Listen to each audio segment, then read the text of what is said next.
ਸਮੇਲ podcast ਦੀ 15ਵੀਂ ਲੜੀ ਵਿੱਚ ਸਾਰੇ ਦਰਸ਼ਕਾਂ ਦਾ ਨਿੱਘਾ ਸਵਾਗਤ ਹੈ ਅਤੇ ਸਾਰੇ ਦਰਸ਼ਕਾਂ ਨੂੰ ਮੇਜਰ ਪੰਕਟ ਵੱਲੋਂ ਆਦਰ ਸਤਿਕਾਰ ਨਾਲ ਸਤਿ ਸ੍ਰੀ ਅਕਾਲ। ਅੱਜ ਦੀ ਪੌਡਕਾਸਟ, ਅੱਜ ਦਾ ਪ੍ਰੋਗਰਾਮ ਸਾਹਿਬ ਸ੍ਰੀ ਗੁਰੂ ਤੇਗ ਬਹਾਦਰ ਜੀ ਨੂੰ ਸਮਰਪਿਤ ਹੈ, ਜਿਨ੍ਹਾਂ ਦੀ ਅਸੀਂ 400 ਸਾਲਾ ਜਨਮ ਸ਼ਤਾਬਦੀ ਮਨਾ ਰਹੇ ਹਾਂ। ਸੋ ਜਿਸ ਤਰ੍ਹਾਂ ਤੁਸੀਂ ਸਾਰੇ ਜਾਣਦੇ ਹੀ ਹੋ ਕਿ ਗੁਰੂ ਤੇਗ ਬਹਾਦਰ ਜੀ ਨੂੰ ਹਿੰਦ ਦੀ ਚਾਦਰ ਕਿਹਾ ਜਾਂਦਾ ਹੈ, ਅਤੇ ਇਹ ਵੀ ਅਸੀਂ ਸਾਰਿਆਂ ਨੇ ਇਤਿਹਾਸ ਸੁਣਿਆ ਹੈ ਕਿ ਜਦੋਂ ਔਰੰਗਜ਼ੇਬ ਹਿੰਦੁਸਤਾਨੀਆਂ ਦਾ ਜ਼ਬਰੀ ਧਰਮ ਬਦਲਵਾ ਰਿਹਾ ਸੀ ਤਾਂ ਕਿਵੇਂ ਕਸ਼ਮੀਰ ਦੇ ਪੰਡਤ ਅਨੰਦਪੁਰ ਸਾਹਿਬ ਦੇ ਵਿੱਚ ਆਏ ਅਤੇ ਜਿਨ੍ਹਾਂ ਨੇ ਬੇਨਤੀ ਕੀਤੀ ਕਿ ਉਹਨਾਂ ਨੂੰ ਬਚਾਇਆ ਜਾਵੇ, ਤਾਂ ਗੁਰੂ ਗੋਬਿੰਦ ਸਿੰਘ ਜੀ ਨੇ, ਜੋ ਉਸ ਵਕਤ 9 ਸਾਲ ਦੀ ਉਮਰ ਦੇ ਸਨ, ਅਤੇ ਉਹਨਾਂ ਨੇ ਗੁਰੂ ਤੇਗ ਬਹਾਦਰ ਜੀ ਨੂੰ ਕਿਹਾ ਕਿ ਪਿਤਾ ਜੀ, ਜੇ ਕਿਸੇ ਕੁਰਬਾਨੀ ਦੀ ਲੋੜ ਹੈ, ਕਿਸੇ ਮਹਾਂਪੁਰਸ਼ ਦੀ ਕੁਰਬਾਨੀ ਦੀ ਲੋੜ ਹੈ, ਤਾਂ ਤੁਹਾਡੇ ਤੋਂ ਵੱਡਾ ਮਹਾਂਪੁਰਸ਼ ਹੋਰ ਕੌਣ ਹੋ ਸਕਦਾ ਹੈ। ਸੋ ਗੁਰੂ ਜੀ ਦਿੱਲੀ ਗਏ ਅਤੇ ਇਹ ਵੀ ਕਿਹਾ ਕਿ ਜੇ ਔਰੰਗਜ਼ੇਬ ਸਾਡਾ ਧਰਮ ਬਦਲਵਾ ਲਏਗਾ ਅਤੇ ਫਿਰ ਉਹ ਕਿਸੇ ਦਾ ਵੀ ਧਰਮ ਬਦਲਾ ਸਕਦਾ ਹੈ, ਲੇਕਿਨ ਉਹਨਾਂ ਨੇ ਆਪਣਾ ਜਿਹੜਾ ਸਿਰੜ ਹੈ ਕਾਇਮ ਰੱਖਿਆ, ਤਾਂ ਉਹਨਾਂ ਨੂੰ ਬਹੁਤ ਡਰਾਇਆ ਗਿਆ। ਜਿਸ ਤਰ੍ਹਾਂ ਵੀ ਆਪਾਂ ਇਤਿਹਾਸ ਦੇ ਵਿੱਚ ਪੜ੍ਹਦੇ ਹਾਂ ਕਿ ਭਾਈ ਮਤੀ ਦਾਸ, ਸਤੀ ਦਾਸ, ਉਹਨਾਂ ਨੂੰ ਉਹਨਾਂ ਦੇ ਸਾਹਮਣੇ ਸ਼ਹੀਦ ਕੀਤਾ ਗਿਆ। ਭਾਈ ਦਿਆਲਾ ਜੀ ਨੂੰ ਦੇਗ ਦੇ ਵਿੱਚ ਉਬਾਲਿਆ ਗਿਆ। ਸੋ ਇਸ ਤਰ੍ਹਾਂ ਕਿਸੇ ਮਨੁੱਖ ਨੂੰ ਆਰੇ ਨਾਲ ਚੀਰ ਦੇਣਾ ਤਾਂ ਕਿ ਇੱਕ ਇਸ ਤਰ੍ਹਾਂ ਦੀ ਦਹਿਸ਼ਤ ਬਣ ਜਾਵੇ, ਲੇਕਿਨ ਗੁਰੂ ਜੀ ਅਡੋਲ ਰਹੇ ਔਰ ਉਹਨਾਂ ਨੇ ਆਪਣੀ ਕੁਰਬਾਨੀ ਦਿੱਤੀ। ਸੋ ਗੁਰੂ ਜੀ ਦਾ ਜਨਮ 1621 ਦੇ ਵਿੱਚ ਅੰਮ੍ਰਿਤਸਰ ਦੇ ਵਿੱਚ ਹੋਇਆ ਸੀ, ਅਤੇ ਜਿਹੜੀ ਉਹਨਾਂ ਦੀ ਸ਼ਹੀਦੀ ਹੈ ਉਹ 1675 ਦੇ ਵਿੱਚ ਹੋਈ। ਸੋ ਉਸ ਵਕਤ ਹਕੂਮਤ ਦਾ ਐਲਾਨ ਸੀ ਕਿ ਗੁਰੂ ਜੀ ਦੀ ਕੋਈ ਦੇਹ ਹੈ ਜਿਹੜੀ ਉਸ ਦਾ ਸੰਸਕਾਰ ਨਹੀਂ ਕਰ ਸਕਦਾ, ਲੇਕਿਨ ਭਾਈ ਜੈਤਾ ਜੀ ਆਪਣੇ ਰੂਹ ਦੇ ਗੱਡੇ ਵਿੱਚ ਛੁਪਾ ਕੇ ਉਹਨਾਂ ਦੀ ਦੇਹ ਅਤੇ ਸਿਰ ਚੁੱਕ ਕੇ ਲੈ ਗਏ, ਅਤੇ ਉੱਥੋਂ ਫਿਰ ਉਹ ਅਨੰਦਪੁਰ ਸਾਹਿਬ ਲੈ ਕੇ ਗਏ, ਅਤੇ ਗੁਰੂ ਜੀ ਨੇ ਭਾਈ ਜੈਤਾ ਜੀ ਨੂੰ ਰੰਗਰੇਟਾ ਗੁਰੂ ਕਾ ਬੇਟਾ ਦਾ ਖਿਤਾਬ ਦਿੱਤਾ, ਭਾਈ ਜੀਵਨ ਸਿੰਘ ਰੰਗਰੇਟਾ। ਸੋ ਇਹ ਜਿਹੜਾ ਪ੍ਰੋਗਰਾਮ ਹੈ ਸੋ ਗੁਰੂ ਜੀ ਨੂੰ ਸਮਰਪਿਤ ਹੈ। ਅਤੇ ਤੁਸੀਂ ਜਾਣਦੇ ਹੀ ਹੋ ਕਿ ਇਸ ਵਕਤ ਭਾਵੇਂ ਬਹੁਤ ਤਿਆਰੀਆਂ ਚੱਲ ਰਹੀਆਂ ਸੀ, ਲੇਕਿਨ ਕਰੋਨਾ ਮਹਾਂਮਾਰੀ ਕਾਰਨ ਅਤੇ ਇਹ ਜਿਹੜੇ ਧਾਰਮਿਕ ਸਮਾਗਮ ਸੀ ਉਹ ਹੁਣ ਉਸ ਪੱਧਰ 'ਤੇ ਨਹੀਂ ਹੋ ਸਕਣਗੇ। ਭਾਵੇਂ ਉਹ ਦਿੱਲੀ ਦਾ ਗੁਰਦੁਆਰਾ ਜਿਹੜਾ ਚਾਂਦਨੀ ਚੌਂਕ ਹੈ, ਚਾਂਦਨੀ ਚੌਂਕ ਦੇ ਵਿੱਚ ਹੈ ਸ਼ੀਸ਼ਗੰਜ ਸਾਹਿਬ ਗੁਰਦੁਆਰਾ, ਅਤੇ ਭਾਵੇਂ ਰਕਾਬਗੰਜ ਹੈ, ਤਾਂ ਉਹ ਜਿਹੜੇ ਪ੍ਰੋਗਰਾਮ ਨੇ ਸ਼ਾਇਦ ਉਸ ਪੱਧਰ 'ਤੇ ਨਾ ਹੋ ਸਕਣ, ਲੇਕਿਨ ਉਸੇ ਦਿੱਲੀ ਦੇ ਵਿੱਚ ਇਸ ਵਕਤ ਹਾਲਾਤ ਬਹੁਤ ਜ਼ਿਆਦਾ ਖਰਾਬ ਨੇ। ਸੋ ਸਾਡਾ ਗੁਰੂ ਜੀ ਦੀ ਕੁਰਬਾਨੀ ਅੱਗੇ ਸਿਰ ਝੁਕਦਾ ਹੈ, ਅਤੇ ਅੱਜ ਦੀ ਜਿਹੜੀ ਪੌਡਕਾਸਟ ਹੈ ਉਹਨਾਂ ਨੂੰ ਸਮਰਪਿਤ ਹੈ। ਅਤੇ ਇੱਥੇ ਹੀ ਮੈਂ ਦੋਸਤੋ ਇੱਕ ਗੱਲ ਹੋਰ ਕਹਾਂਗਾ ਕਿ ਗੁਰਬਾਣੀ ਗੁਰੂ ਗ੍ਰੰਥ ਸਾਹਿਬ ਦੇ ਵਿੱਚ ਭਾਵੇਂ ਸਾਰੀ ਉਹ ਬਹੁਤ ਕਮਾਲ ਦੀ ਹੈ, ਜਿਵੇਂ ਹੀਰੇ ਮੋਤੀ ਚੁਣ ਕੇ ਰੱਖੇ ਹੋਏ ਨੇ, ਅਤੇ ਕਈ ਵਾਰ ਸਾਡਾ ਇਹ ਸੁਭਾਗ ਹੁੰਦਾ ਹੈ ਕਿ ਅਸੀਂ ਸੁਣ ਲੈਂਦੇ ਹਾਂ, ਅਤੇ ਕਈ ਵਾਰ ਬਹੁਤਾ, ਮੈਂ ਇਹ ਨਹੀਂ ਕਹਿੰਦਾ ਵੀ ਸਾਰੇ ਹੀ, ਬਹੁਤ ਸਾਰੇ ਲੋਕ ਨੇ ਜਿਹੜੇ ਉਹ ਗੁਰਬਾਣੀ ਨੂੰ ਨਹੀਂ ਸੁਣਦੇ। ਕਈ ਵਾਰ ਅਖੰਡ ਪਾਠ ਰਖਾਏ ਜਾਂਦੇ ਨੇ ਘਰਾਂ ਦੇ ਵਿੱਚ। ਇੱਥੇ ਮੈਂ ਖਾਸ ਕਰਕੇ ਕੈਨੇਡਾ ਦੀ ਗੱਲ ਕਰਦਾ, ਜਦੋਂ ਭੋਗ ਦੇ ਸ਼ਲੋਕ ਚੱਲ ਰਹੇ ਹੁੰਦੇ ਨੇ, ਜਦੋਂ ਗੁਰੂ ਤੇਗ ਬਹਾਦਰ ਸਾਹਿਬ ਦੀ ਵੈਰਾਗਮਈ ਬਾਣੀ ਚੱਲ ਰਹੀ ਹੁੰਦੀ ਹੈ, ਤਾਂ ਅਸੀਂ ਪਕੌੜੇ ਖਾਣ, ਚਾਹਾਂ ਪੀਣਾ ਦੇ ਵਿੱਚ ਮਸਤ ਹੁੰਦੇ ਹਾਂ, ਅਤੇ ਕਈ ਵਾਰ ਅਸੀਂ ਸਾਰਾ ਸਮਾਂ ਗੁਰਬਾਣੀ ਜਦੋਂ ਚੱਲਦੀ ਹੈ, ਪਾਠ ਹੁੰਦਾ ਹੈ, ਅਤੇ ਅਸੀਂ ਉੱਥੇ ਬੈਠਣਾ ਵੀ ਮੁਨਾਸਬ ਨਹੀਂ ਸਮਝਦੇ, ਗੱਲਾਂ ਬਾਤਾਂ ਵਿੱਚ ਰੁੱਝੇ ਰਹਿੰਦੇ ਹਾਂ। ਅਤੇ ਗੁਰੂ ਜੀ ਦੀ ਬਾਣੀ ਹੈ ਜਿਹੜੀ ਉਹ ਬਹੁਤ ਵਿਰਾਗਮਈ ਹੈ। ਸੋ ਗੁਰੂ ਜੀ, ਜਿਵੇਂ ਤੁਸੀਂ ਸਾਰੇ ਜਾਣਦੇ ਹੀ ਹੋ ਕਿ ਗੁਰੂ ਜੀ ਦਾ ਜਿਹੜਾ ਬਚਪਨ ਦਾ ਨਾਂ ਸੀ ਉਹ ਤਿਆਗਮੱਲ ਸੀ, ਅਤੇ ਜਦੋਂ ਕਰਤਾਰਪੁਰ ਦੀ ਜੰਗ ਦੇ ਵਿੱਚ ਗੁਰੂ ਜੀ ਨੇ ਤਲਵਾਰ ਦੇ ਉਹ ਜੌਹਰ ਦਿਖਾਏ ਤਾਂ ਉਹਨਾਂ ਨੂੰ ਤਲਵਾਰ ਦੇ ਧਨੀ ਕਿਹਾ ਗਿਆ। ਸੋ ਗੁਰੂ ਹਰਗੋਬਿੰਦ ਸਾਹਿਬ ਜੀ ਦੇ ਗੁਰੂ ਜੀ ਬੇਟੇ ਸਨ, ਅਤੇ 5 ਭਰਾ ਸਨ, ਅਤੇ ਇੱਕ ਭੈਣ ਸੀ, ਭੈਣ ਦਾ ਨਾਂ ਬੀਬੀ ਬੀਰੋ ਹੈ। ਸੋ ਇਹ ਜਿਹੜੇ ਤਿਆਗਮੱਲ ਸੀ, ਅਤੇ ਇਹਨਾਂ ਦਾ ਜਿਹੜਾ ਬਾਅਦ ਦੇ ਵਿੱਚ ਨਾਂ ਹੈ ਉਹ ਗੁਰੂ ਤੇਗ ਬਹਾਦਰ ਜੀ ਕਰਕੇ ਅਸੀਂ ਜਾਣਦੇ ਹਾਂ। ਅਤੇ ਜੇ ਤੇਗ ਬਹਾਦਰ ਜਿਹੜਾ ਤੇਗ ਦਾ ਧਨੀ, ਉਹ ਨਾਮ ਜਿਹੜਾ ਇਹਨਾਂ ਨੂੰ ਬਾਅਦ ਦੇ ਵਿੱਚ ਮਿਲਿਆ।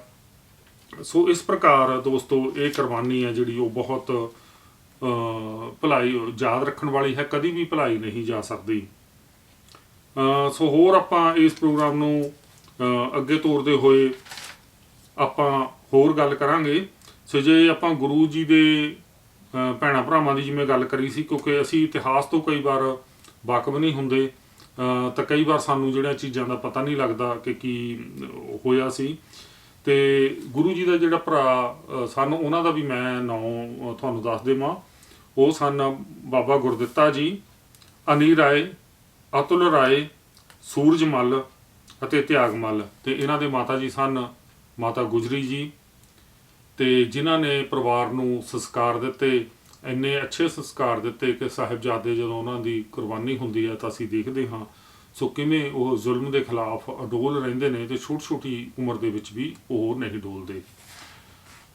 ਸੋ ਇਹਨਾਂ ਦੀ ਜਿਹੜੀ ਬਰਾਗਮਈ ਬਾਣੀ ਹੈ, ਤਾਂ ਆਪਾਂ ਕਹਿੰਦੇ ਹਾਂ ਭੋਗ ਦੇ ਸ਼ਲੋਕ ਨੇ, ਇਹ ਸਾਨੂੰ ਜੀਵਨ ਦਾ ਸੱਚ, ਤਲਖ ਸੱਚ ਹੈ ਜਿਹੜਾ ਬਿਆਨ ਕਰਦੇ ਨੇ।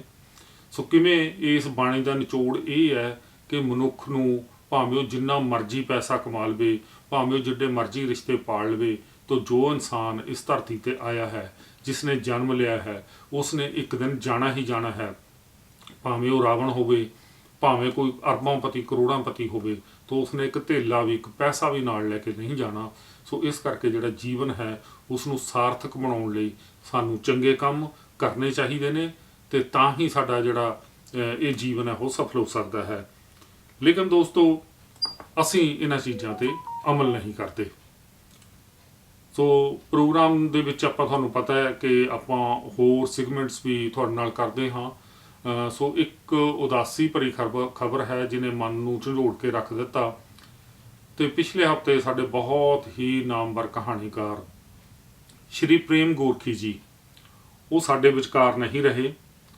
ਸੋ ਪ੍ਰੇਮ ਗੋਰਖੀ ਜੀ ਨਾਲ ਮੇਰੇ ਸੰਬੰਧ ਨੇ ਜਿਹੜੇ, ਉਹ ਤਕਰੀਬਨ 1985 ਤੋਂ ਮੈਂ ਉਹਨਾਂ ਨੂੰ ਜਾਣਦਾ ਸੀ। ਬਹੁਤ ਵਾਰੀ ਟ੍ਰਿਬਿਊਨ ਦੇ ਦਫ਼ਤਰ ਗਏ ਤਾਂ ਉੱਥੇ ਉਹਨਾਂ ਨੂੰ ਮਿਲਦੇ ਜਾਂ ਸਮਾਗਮਾਂ ਦੇ ਵਿੱਚ ਮਿਲਦੇ, ਕਿਉਂਕਿ ਉੱਥੇ ਜੌਬ ਕਰਦੇ ਸੀ। ਤੇ ਫਿਰ ਜਦੋਂ 2000 ਦੇ ਵਿੱਚ ਕੈਨੇਡਾ ਆਏ, ਤਾਂ ਉਸ ਵਕਤ 2 ਦਿਨ ਉਹ ਮੇਰੇ ਕੋਲ ਰਹੇ, ਤਾਂ ਸਾਨੂੰ ਬਹੁਤ ਸਾਰੀਆਂ ਗੱਲਾਂ ਕਰਨ ਅਤੇ ਇਕੱਠੇ ਘੁੰਮਣ ਫਿਰਨ ਦਾ ਮੌਕਾ ਵੀ ਮਿਲਿਆ। ਸੋ ਉਸ ਵਕਤ ਜਦੋਂ ਉਹ ਆਏ ਤੇ ਮੈਨੂੰ ਉਹਨਾਂ ਨੇ ਆਪਣੀ ਕਿਤਾਬ ਅਰਜਨ ਸਫੈਦੀ ਵਾਲਾ, ਆਹ ਕਿਤਾਬ, ਇਹ ਮੈਨੂੰ ਉਹ ਭੇਂਟ ਕਰਕੇ ਗਏ। ਤੇ ਉਹਨਾਂ ਦੀ ਇਹ ਯਾਦ ਹੈ ਮੇਰੇ ਕੋਲ। ਤੇ ਇਸ ਕਿਤਾਬ ਦੇ ਵਿੱਚ ਉਹਨਾਂ ਨੇ ਲਿਖਿਆ ਕਿ ਬੜੇ ਹੀ ਪਿਆਰ ਨਾਲ ਕਹਾਣੀਕਾਰ ਮੇਜਰ ਮੰਗਟ ਲਈ। ਸੋ ਆ ਉਹਨਾਂ ਦੇ ਥੱਲੇ ਸਾਈਨ ਕੀਤੇ ਹੋਏ ਨੇ ਤੇ ਮੈਨੂੰ ਇਹ ਤੋਹਫਾ ਦੇ ਕੇ ਗਏ।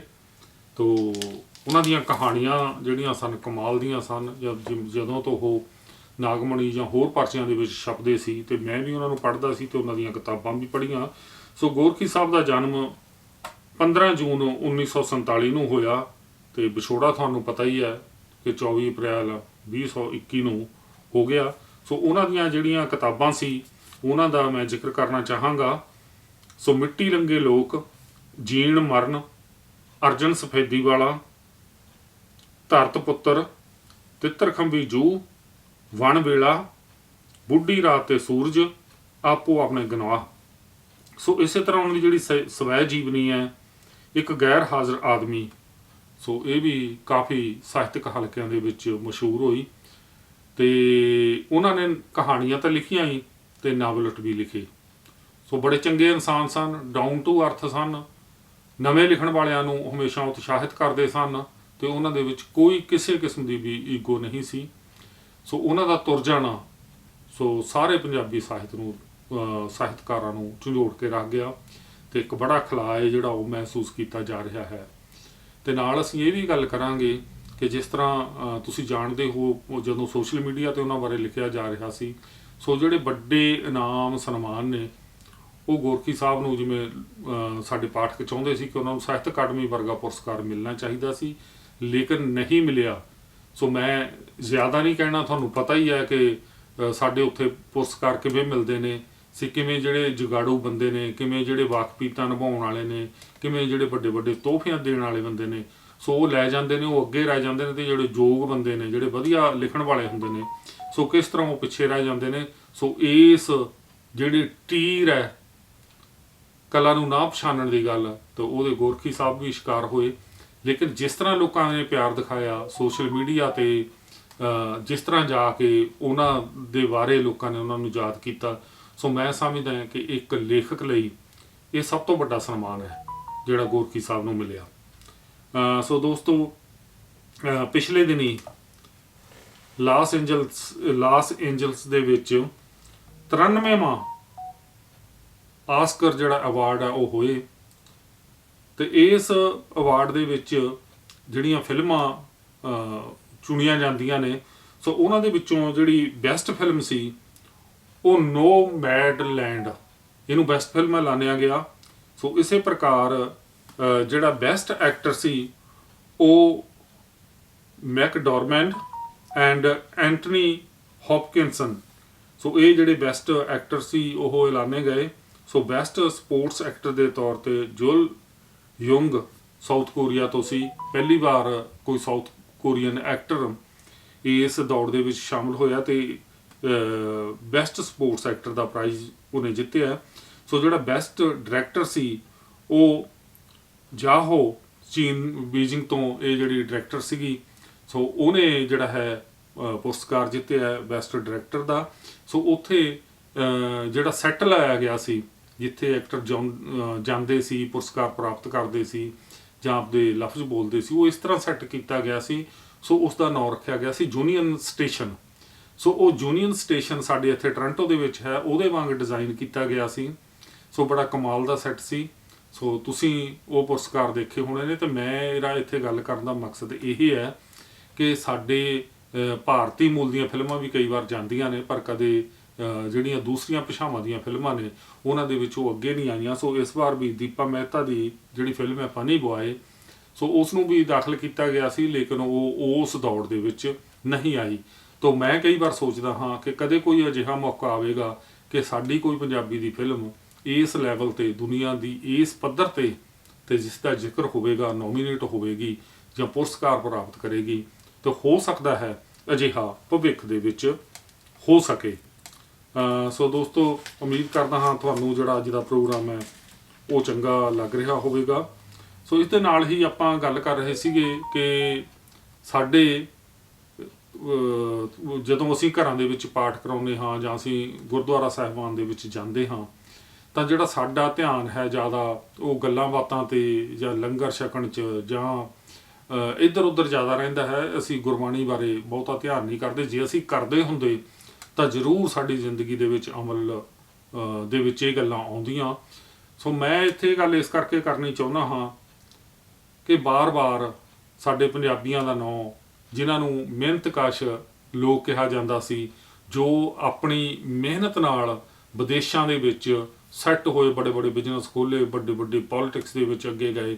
ਮੈਂ ਨਹੀਂ ਕਹਿੰਦਾ ਕਿ ਹੁਣ ਨਹੀਂ ਜਾਂਦੇ, ਹੁਣ ਵੀ ਜਾਂਦੇ ਨੇ, ਲੇਕਿਨ ਦੋਸਤੋ ਇਹ ਗੱਲ ਬੜੇ ਦੁੱਖ ਨਾਲ ਕਹਿਣੀ ਪੈ ਰਹੀ ਹੈ ਕਿ ਸਾਡਾ ਜਿਹੜਾ ਹੁਣ ਨਾਂ ਹੈ ਉਹ ਡਰੱਗ ਨਾਲ ਜਾਂ ਨਜਾਇਜ਼ ਕਮਾਈ ਕਰਨ ਨਾਲ, ਹਰਾਮ ਦੀ ਕਮਾਈ ਜਿਨ੍ਹਾਂ ਨੂੰ ਆਪਾਂ ਕਹਿੰਦੇ ਹਾਂ, ਉੱਧਰ ਨੂੰ ਕੁਝ ਵਧੇਰੇ ਹੀ ਜੁੜਦਾ ਜਾ ਰਿਹਾ ਹੈ। ਤਾਂ ਤੁਸੀਂ ਜਾਣਦੇ ਹੋ ਕਿ ਅਮਰੀਕਾ ਕੈਨੇਡਾ ਬਾਰਡਰ 'ਤੇ ਆਏ ਦਿਨ ਡਰੱਗ ਲੈ ਕੇ ਇੱਧਰ ਉੱਧਰ ਜਾਂਦੇ, ਜਦੋਂ ਟਰੱਕ ਫੜੇ ਜਾਂਦੇ ਨੇ ਤੇ ਮੋਸਟਲੀ ਜਿਹੜੇ ਬੰਦੇ ਨੇ ਉਹ ਸਾਡੇ ਇੱਥੇ ਹੁੰਦੇ ਨੇ। ਸੋ ਕਈ ਤਾਂ ਵਾਰ ਤਾਂ ਉਹਨਾਂ ਨੂੰ ਬਰੈਂਟਨ ਨਾਲ ਜੋੜ ਕੇ ਵੀ ਵੇਖਿਆ ਜਾਂਦਾ ਹੈ। ਸੋ ਇਹ ਜਿਹੜੇ ਸ਼ਾਰਟਕੱਟ ਨੇ, ਰਾਤੋਂ ਰਾਤ ਅਮੀਰ ਹੋਣ ਦੇ ਸੁਪਨੇ ਨੇ, ਤੇ ਜਦੋਂ ਅਸੀਂ ਵੱਡੇ ਵੱਡੇ ਸੁਪਨੇ ਸਿਰਜ ਲੈਂਦੇ ਹਾਂ ਕਿ ਪੂਲ ਵਾਲਾ ਘਰ ਹੋਵੇ, $1,00,000 ਦੀ ਗੱਡੀ ਹੋਵੇ, ਤੇ ਇਹ ਜਿਹੜਾ ਦਿਖਾਵਾ ਹੈ, ਇਹ ਜਿਹੜਾ ਫੁਕਰਪਣਾ ਹੈ, ਇਹ ਜਿਹੜੀ ਯੰਗ ਜਨਰੇਸ਼ਨ ਹੈ ਜਿਹੜੀ ਰਾਤੋਂ ਰਾਤ ਅਮੀਰ ਹੋਣ ਜਾਂ ਦੂਜਿਆਂ ਦੇ ਬਰਾਬਰ ਜਾਣ ਦੇ ਸੁਪਨੇ ਦੇਖਦੀ ਹੈ, ਤਾਂ ਉਹਨਾਂ ਨੂੰ ਬਰਗਲਾ ਲੈਂਦਾ ਹੈ।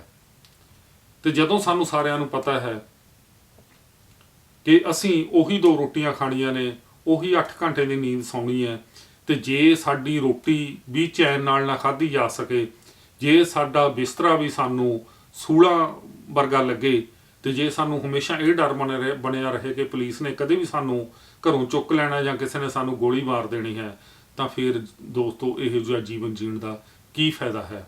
ਮੈਂ ਕਹਿੰਦਾ ਹਾਂ ਭਾਵੇਂ ਘੱਟ ਖਾ ਲਓ, ਭਾਵੇਂ ਥੋੜ੍ਹੀ ਖਾ ਲਓ, ਤੇ ਜਿਹੜੀ ਤੁਹਾਡੀ ਹੱਕ ਹਲਾਲ ਦੀ ਕਮਾਈ ਨਾਲ ਤੁਸੀਂ ਇੱਕ ਸ਼ਾਂਤਮਈ ਜੀਵਨ ਜੀਣਾ ਹੈ, ਇੱਕ ਬੇਫਿਕਰੀ ਨਾਲ ਹੋ ਕੇ ਤੁਸੀਂ ਨੀਂਦ ਕੱਢਣੀ ਹੈ, ਤਾਂ ਉਹਦਾ ਜਿਹੜਾ ਆਨੰਦ ਹੈ ਦੋਸਤੋ ਉਹ ਹੋਰ ਕਿਤੇ ਵੀ ਨਹੀਂ। ਤਾਂ ਮੈਂ ਸਾਡੇ ਯੰਗ ਜਨਰੇਸ਼ਨ ਨੂੰ, ਤਾਂ ਜਾਂ ਜਿਹੜੇ ਸਾਡੇ ਵੱਡੇ ਵੀ ਇਸ ਗੱਲ 'ਚ ਇਨਵੋਲਵ ਨੇ, ਕਿਉਂਕਿ ਪਿਛਲੇ ਦਿਨੀ ਇੱਥੇ ਸਾਡੇ ਟੋਰਾਂਟੋ ਦੇ ਏਰੀਏ ਦੇ ਵਿੱਚ ਇੱਕ ਚੀਤਾ ਆਪਰੇਸ਼ਨ ਕੀਤਾ ਗਿਆ।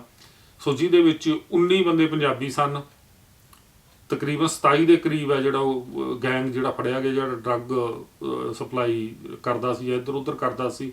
ਉਹਨਾਂ ਕੋਲੋਂ ਬਹੁਤ ਸਾਰੇ ਹਥਿਆਰ ਫੜੇ ਗਏ, ਲੇਕਿਨ ਇੰਨੇ ਬੰਦੇ ਪੰਜਾਬੀ ਮੂਲ ਦੇ ਫੜੇ ਜਾਣੇ ਤੇ ਜਿਨ੍ਹਾਂ ਦੇ ਵਿੱਚ ਔਰਤਾਂ ਵੀ ਸ਼ਾਮਲ ਨੇ, ਤਾਂ ਇਹ ਬੜੀ ਹੀ ਦੁਖਦਾਇਕ ਅਤੇ ਨਿੰਦਣਯੋਗ ਘਟਨਾ ਹੈ। ਸੋ ਸਾਨੂੰ ਇਹਨਾਂ ਚੀਜ਼ਾਂ ਤੋਂ ਬਚਣਾ ਚਾਹੀਦਾ ਹੈ ਤੇ ਮਨ 'ਚ ਰੱਖਣਾ ਚਾਹੀਦਾ ਹੈ ਕਿ ਅਸੀਂ ਆਪਣੇ ਬੱਚਿਆਂ ਦੇ ਰਾਹ ਦੇ ਵਿੱਚ ਕੰਡੇ ਬੀਜ ਰਹੇ ਹਾਂ।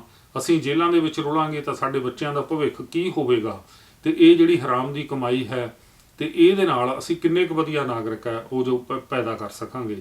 ਸੋ ਇਹ ਦੋਸਤੋ ਸੋਚਣ ਦੀ ਲੋੜ ਹੈ। ਸੋ ਮੈਂ ਕਹਿੰਦਾ ਹਾਂ ਕਿ ਉਹ ਬੰਦੇ ਇੱਕ ਵਾਰ ਜ਼ਰੂਰ ਗੁਰੂ ਤੇਗ ਬਹਾਦਰ ਜੀ ਦੇ ਲਿਖੇ ਹੋਏ ਸ਼ਲੋਕ ਪੜ੍ਹ ਲੈਣ ਤੇ ਉਹਨਾਂ ਨੂੰ ਜੀਵਨ ਦੀ ਸੱਚਾਈ ਪਤਾ ਲੱਗ ਜਾਏ ਕਿ ਭਾਵੇਂ ਸੋਨੇ ਦੀ ਲੰਕਾ ਬਣਾ ਲੈਣ ਉਹ, ਪਰ ਉਹਨਾਂ ਦੇ ਨਾਲ ਹੈ ਜਿਹੜਾ ਉਹ ਕੁਝ ਵੀ ਨਹੀਂ ਜਾਣਾ। ਸੋ ਇੱਕ ਦੋਸਤੋ ਮੈਂ ਤੁਹਾਡੇ ਨਾਲ ਆਪਾਂ ਕਿਉਂਕਿ ਵਿਗਿਆਨ ਦੀਆਂ ਖਬਰਾਂ ਵੀ ਕਰਦੇ ਹਾਂ, ਸੋ ਮਨਿੰਦਰ ਸਿੰਘ ਮਾਂਗਟ ਜੀ ਹਮੇਸ਼ਾ ਪ੍ਰੋਗਰਾਮ ਨੂੰ ਸੁਣਦੇ ਨੇ, ਅੱਜ ਵੀ ਸੁਣ ਰਹੇ ਹੋਣਗੇ। ਤਾਂ ਉਹ ਕਹਿੰਦੇ ਵੀ ਜ਼ਰੂਰ ਕੋਈ ਨਾ ਕੋਈ ਬ੍ਰਹਿਮੰਡ ਜਾਂ ਵਿਗਿਆਨ ਬਾਰੇ ਗੱਲ ਕਰਿਆ ਕਰੋ। ਔਰ ਮਨਿੰਦਰ ਸਿੰਘ ਮਾਂਗਟ ਜੀ ਨੇ ਸਾਨੂੰ ਹੋਰ ਵੀ ਸੁਝਾਅ ਦਿੱਤੇ ਨੇ। ਤੋ ਮਾਂਗਟ ਸਾਹਿਬ ਤੁਹਾਡਾ ਧੰਨਵਾਦ। ਤੇ ਅਸੀਂ ਕੋਸ਼ਿਸ਼ ਕਰਾਂਗੇ ਕਿ ਅਸੀਂ ਉਹਨਾਂ ਜਿਹੜੇ ਤੁਹਾਡੇ ਸੁਝਾਅ ਨੇ ਉਹਨਾਂ ਨੂੰ ਆਪਣੇ ਪ੍ਰੋਗਰਾਮ ਦੇ ਵਿੱਚ ਲੈ ਕੇ ਆਈਏ। ਸੋ ਹੋਰ ਵੀ ਬਹੁਤ ਸਾਰੇ ਦੋਸਤ ਨੇ ਜਿਨ੍ਹਾਂ ਨੇ ਸਾਨੂੰ ਸੰਦੇਸ਼ ਭੇਜੇ ਨੇ ਤੇ ਮੈਂ ਉਹਨਾਂ ਦਾ ਨਾਮ ਲੈਣਾ ਚਾਹਾਂਗਾ। ਹਰਜੀਤ ਸਿੰਘ ਦਿਓਲ ਸਾਹਿਬ ਨੇ, ਉਹ ਸਾਨੂੰ ਹਰ ਪ੍ਰੋਗਰਾਮ ਦੇ ਵਿੱਚ ਲਿਖਤੀ ਸੁਨੇਹਾ ਭੇਜਦੇ ਨੇ, ਹੌਸਲਾ ਅਫਜ਼ਾਈ ਕਰਦੇ ਨੇ। ਸੋ ਇਸੇ ਪ੍ਰਕਾਰ ਬਲਜੀਤ ਸਿੰਘ ਓਟਾਲ ਨੇ, ਤੇ ਬਲਜੀਤ ਸਿੰਘ ਓਟਾਲ ਸਾਹਿਬ ਤੁਹਾਡਾ ਸ਼ੁਕਰੀਆ, ਤੁਸੀਂ ਹਰ ਪ੍ਰੋਗਰਾਮ ਨੂੰ ਸ਼ੇਅਰ ਕਰਦੇ ਹੋ, ਆਪਣੇ ਦੋਸਤਾਂ ਮਿੱਤਰਾਂ ਤੱਕ ਪਹੁੰਚਾਉਂਦੇ ਹੋ ਤੇ ਪ੍ਰੋਗਰਾਮ ਨੂੰ ਪਸੰਦ ਕਰਦੇ ਹੋ। ਸੋ ਇਸੇ ਤਰ੍ਹਾਂ ਸੁਖਦੇਵ ਸਿੰਘ ਸਮਰਾ ਸਾਹਿਬ ਨੇ, ਉਹ ਵੀ ਸਾਨੂੰ ਹਰ ਪ੍ਰੋਗਰਾਮ ਤੋਂ ਬਾਅਦ ਦੇਖਣ ਤੋਂ ਬਾਅਦ ਆਪਣੇ ਸੰਦੇਸ਼ ਹੈ ਜਿਹੜਾ ਉਹ ਭੇਜਦੇ ਨੇ। ਤੋਂ ਪ੍ਰੋਗਰਾਮ ਨੂੰ ਸਬਸਕ੍ਰਾਈਬ ਵੀ ਕੀਤਾ। ਜਿੰਨੇ ਵੀ ਨਵੇਂ ਸਬਸਕ੍ਰਾਈਬਰ ਨੇ ਅਸੀਂ ਸਾਰਿਆਂ ਦਾ ਧੰਨਵਾਦ ਕਰਦੇ ਹਾਂ। ਇਸੇ ਤਰ੍ਹਾਂ ਮਨਦੀਪ ਕੌਰ ਭੰਬਰਾ ਜੀ ਹਨ ਲੁਧਿਆਣਾ ਤੋਂ, ਉਹਨਾਂ ਨੇ ਵੀ ਪ੍ਰੋਗਰਾਮ ਨੂੰ ਪਸੰਦ ਕੀਤਾ ਹੈ। ਗੋਲਡੀ ਜੀ ਹਨ, ਉਹਨਾਂ ਨੇ ਵੀ ਪ੍ਰੋਗਰਾਮ ਨੂੰ ਪਸੰਦ ਕੀਤਾ ਹੈ। ਅਸੀਂ ਤੁਹਾਡਾ ਸਾਰਿਆਂ ਦਾ ਧੰਨਵਾਦ ਕਰਦੇ ਹਾਂ। ਇਸੇ ਤਰ੍ਹਾਂ ਸਾਨੂੰ ਸਿਰਜਣਾ ਦਾ ਅੰਕ ਪ੍ਰਾਪਤ ਹੋਇਆ ਹੈ ਤੇ ਇਹ 200ਵਾਂ ਅੰਕ ਹੈ ਤੇ ਇੱਕ ਲੰਬਾ ਸਫ਼ਰ ਹੈ ਸਿਰਜਣਾ ਦਾ। ਬਹੁਤ ਸਾਰੇ ਲੇਖਕ ਸਿਰਜਣਾ ਨੇ ਪੈਦਾ ਕੀਤੇ ਨੇ ਤੇ ਸਿਰਜਣਾ ਦੇ ਵਿੱਚ ਛਪਣਾ ਲੇਖਕਾਂ ਲਈ ਇੱਕ ਬਹੁਤ ਮਾਣ ਵਾਲੀ ਗੱਲ ਜਿਹੜਾ ਸਮਝਿਆ ਜਾਂਦਾ ਸੀ। ਅਸੀਂ ਡਾਕਟਰ ਰਘਵੀਰ ਸਿੰਘ ਨੂੰ, ਉਹਨਾਂ ਦੀ ਸਮੁੱਚੀ ਟੀਮ ਨੂੰ ਤੋਂ ਇਸ 200ਵੇਂ ਅੰਕ ਤੇ ਬਹੁਤ ਮੁਬਾਰਕਬਾਦ ਪੇਸ਼ ਕਰਦੇ ਹਾਂ। ਸੋ ਦੋਸਤੋ, ਜਿਹੜੀ ਵਿਗਿਆਨ ਨਾਲ ਖਬਰ ਹੈਗੀ ਹੈ ਸੰਬੰਧਿਤ, ਉਹਦੇ ਬਾਰੇ ਮੈਂ ਤੁਹਾਨੂੰ ਦੱਸਣਾ ਚਾਹੁੰਦਾ। ਕਈ ਵਾਰ ਅਸੀਂ ਧਰਤੀ ਤੇ ਬੈਠੇ ਇਹ ਨਹੀਂ ਜਾਣਦੇ ਕਿ ਸਾਡੇ ਆਲੇ ਦੁਆਲੇ ਕੀ ਹੋ ਰਿਹਾ ਹੈ। ਅਸੀਂ ਕੰਮਾਂ ਤੋਂ ਘਰਾਂ ਤੋਂ ਕੰਮ ਜਾਂ ਰੁਝੇਵਿਆਂ ਦੇ ਵਿੱਚ ਰੁੱਝੇ ਰਹਿੰਦੇ ਹਾਂ। ਮੈਂ ਤੁਹਾਨੂੰ ਅੱਜ ਛੋਟੀ ਜਿਹੀ ਗੱਲ ਦੱਸਣੀ ਚਾਹੁੰਦਾ ਹਾਂ ਕਿ ਸਾਡੀ ਧਰਤੀ ਦੇ ਆਲੇ ਦੁਆਲੇ ਇੱਕ ਇਹੋ ਜਿਹਾ ਖੇਤਰ ਹੈ ਜਿਹਨੂੰ ਪੁਲਾੜ ਕਹਿੰਦੇ ਹਾਂ, ਜਿੱਥੇ ਗ੍ਰੈਵਿਟੀ ਨਹੀਂ ਹੈ।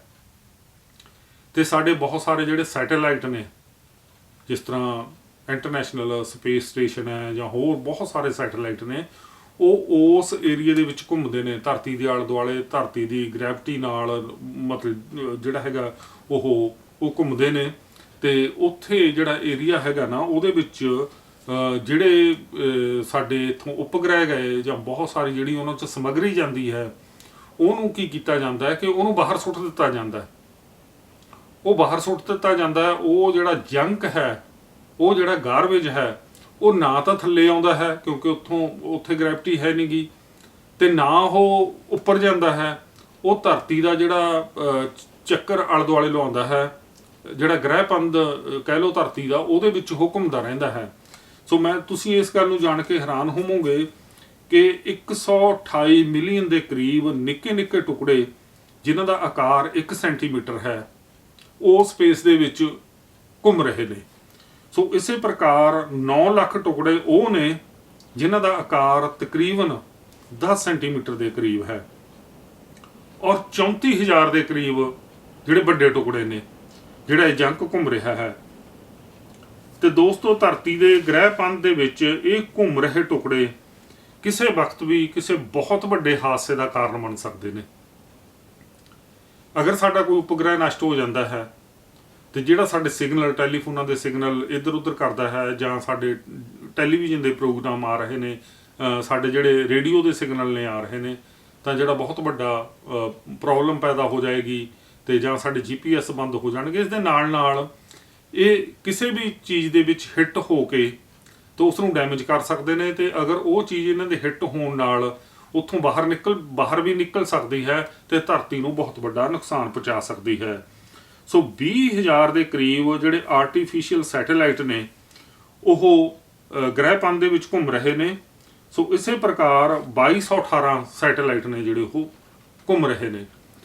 ਸੋ ਇਹ ਜਿਹੜੇ ਸੈਟੇਲਾਈਟ ਨੇ ਜਦੋਂ ਇਹ ਬੇਕਾਰ ਹੋ ਜਾਂਦੇ ਨੇ, ਜਦੋਂ ਇਹ ਕੰਮ ਕਰਨਾ ਛੱਡ ਦਿੰਦੇ ਨੇ, ਤੇ ਸਾਡੇ ਜਿਹੜੇ ਵਿਗਿਆਨੀ ਨੇ ਇਹਨਾਂ ਨੂੰ ਧਰਤੀ ਤੇ ਲਿਆਉਣ ਲਈ ਇਹਨਾਂ ਨੂੰ ਬਹੁਤ ਮਹਿੰਗਾ ਪੈਂਦਾ ਹੈ, ਇਹਨਾਂ ਨੂੰ ਉੱਥੇ ਹੀ ਛੱਡ ਦਿੰਦੇ ਨੇ। ਸੋ ਬਹੁਤ ਵੱਡਾ ਜੰਕ ਹੈ ਜਿਹੜਾ ਸਾਡੀ ਧਰਤੀ ਦੇ ਆਲੇ ਦੁਆਲੇ ਘੁੰਮ ਰਿਹਾ ਹੈ, ਤੇ ਜਿਹੜਾ ਕਿਸੇ ਵਕਤ ਵੀ ਧਰਤੀ ਲਈ, ਸਾਡੇ ਸਾਰਿਆਂ ਲਈ ਬਹੁਤ ਵੱਡੀ ਪ੍ਰੋਬਲਮ ਕ੍ਰੀਏਟ ਕਰ ਸਕਦਾ ਹੈ, ਤੇ ਸਾਡੀਆਂ ਜਿਹੜੀਆਂ ਅਗਲੀਆਂ ਪੀੜ੍ਹੀਆਂ ਨੇ ਉਹਨਾਂ ਲਈ ਬਹੁਤ ਵੱਡੀ ਪ੍ਰੋਬਲਮ ਕ੍ਰੀਏਟ ਕਰ ਸਕਦਾ ਹੈ।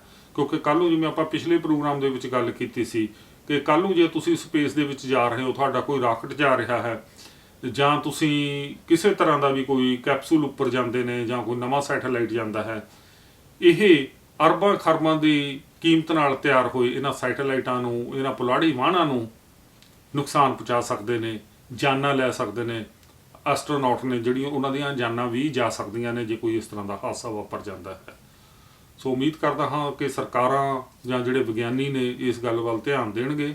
ਸੋ ਜਿਵੇਂ ਅਸੀਂ ਕਹਿੰਦੇ ਹਾਂ ਕਿ ਧਰਤੀ ਨੂੰ ਪੋਲਿਊਸ਼ਨ ਤੋਂ ਬਚਾ ਕੇ ਰੱਖੋ, ਇੱਥੇ ਬਚਾ ਕੇ ਰੱਖੋ, ਤੇ ਜਿਹੜਾ ਸਾਡਾ ਪੁਲਾੜ ਹੈ ਤਾਂ ਇਸ ਨੂੰ ਵੀ ਬਚਾ ਕੇ ਰੱਖੋ।